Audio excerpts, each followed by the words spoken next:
the work we have been doing at Rewiring America includes a focus on what you might call kitchen table economics of this transition.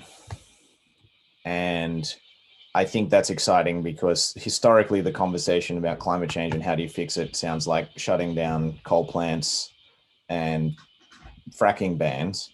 And it's very much a supply side conversation about when will wind and solar compete with oil and coal.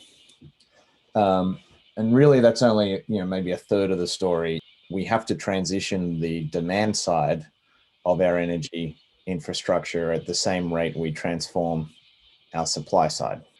There's 130 million homes and 250 million vehicles. And if we're going to get to zero carbon, those 250 million vehicles need to be electric.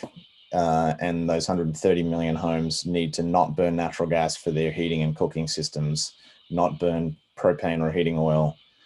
And they need to be supplied with electricity that was either generated with renewably or nuclear or at least zero carbon in some fashion.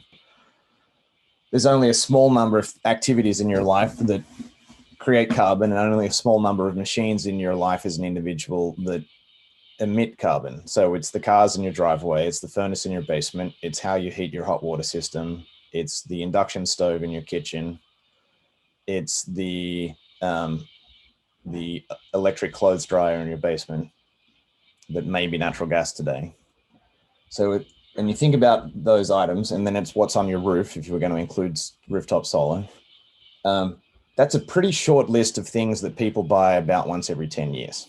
So now you can have relentless focus. So how do we make sure that in the next 20 years, because to hit any climate target we want to hit, we need everyone who is making any of those decisions to choose the thing that's electric and doesn't produce carbon.